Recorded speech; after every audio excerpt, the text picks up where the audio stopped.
Hi and welcome to Let's Start Playing.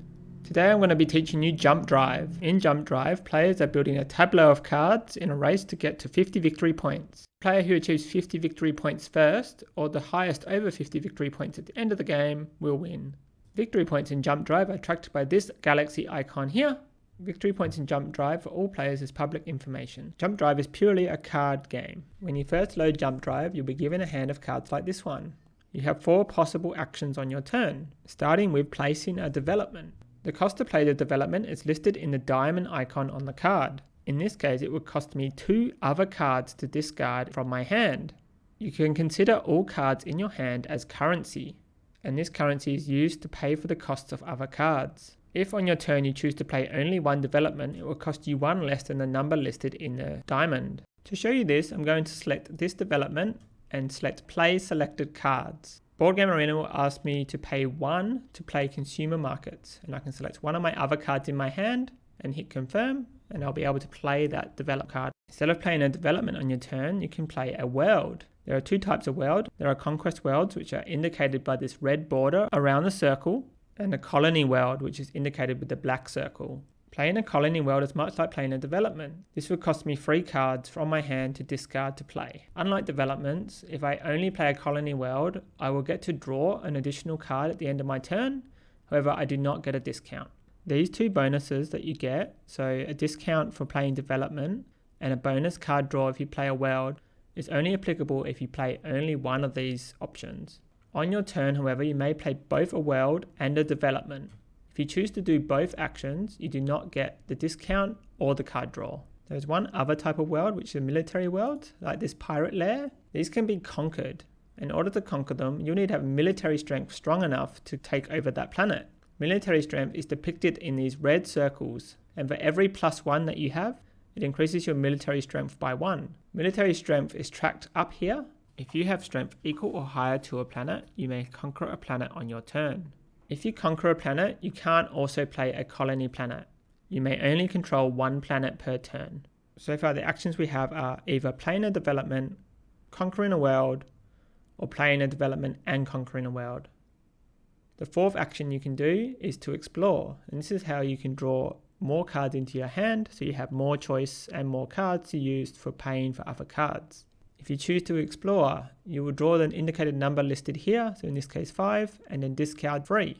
Now let's talk about the icons on all the cards and what they mean. On this Artist Colony card, we have 1 eye symbol under here. This will improve your explore action, allowing you to draw 1 additional card. You do also have to discard 1 additional card as well. When you take the explore action, you'll only ever get to keep 2 cards in your hand, and you'll need to discard the rest. The bottom of the card depicts how many victory point and card income you will get. The galaxy symbol will give you victory points every round that you have this card. So this Artist Colony card will give me 1 victory point income for the rest of the game. The money symbol is card income. So between rounds, you will draw 0 cards unless you have a money income. For every money income you have, you will draw 1 card between rounds, up to a max of 10. If you draw over 10, you'll need to discard back down to 10 before the next round begins. Building a strong money income at the start of the game is vital to winning Jump Drive. You can see this Artist Colony card will give you +1 money if you have the Galactic Advertisers card in your tableau. Cards that you play in your tableau are there permanently, unless stated otherwise. This card will increase your military strength equal to the red circle here, allowing you to conquer more difficult planets. Some cards will give you income based on certain requirements. So this card will give you 1 victory point income per a blue planet in your tableau. These 2 planets over here are blue planets. You can see by the background, there are 4 different colored planets. Colors are brown, green, and yellow, and blue. This card will also give me 1 income per blue planet I have. Every player also starts with this Survey Team card. These survey teams are played just like a normal development, however they cannot be used for the cost of other cards.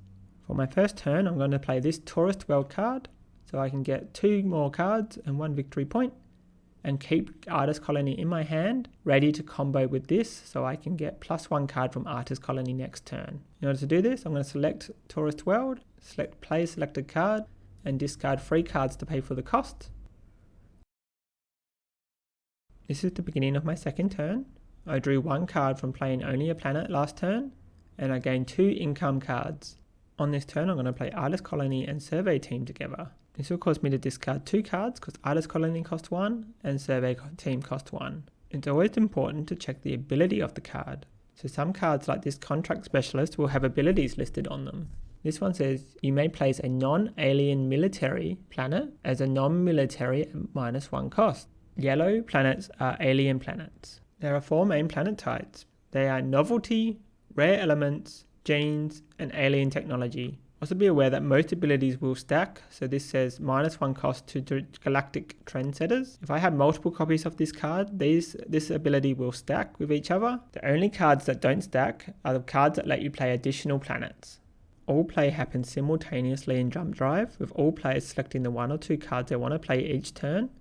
At the end of each turn, count up all the victory points earned from all your cards. Board Game Arena will lay out your cards in the order that you played them and give you the victory point income amount from each set of cards at the bottom. Your victory point income is also tracked up in the top right here, and your card income is tracked here as well. You also have chromosomes in the game. These don't have any effect by themselves, but other cards may interact with this resource. Once players have completed a round, victory points will be earned, cards will be drawn, and they'll be asked to pick again. As soon as someone gets to 50 victory points in total, tracked up here, the game will end.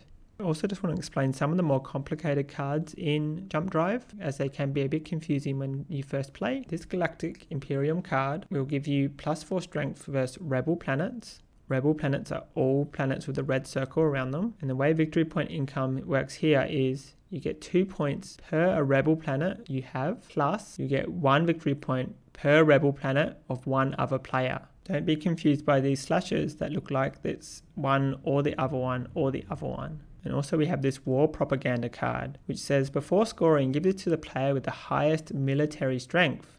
If tied, keep it. If you were to play this card and you didn't have the strongest military strength, the player who had the strongest military would automatically take this card off you and get the benefits of it until you either tied or increased your military strength higher than theirs.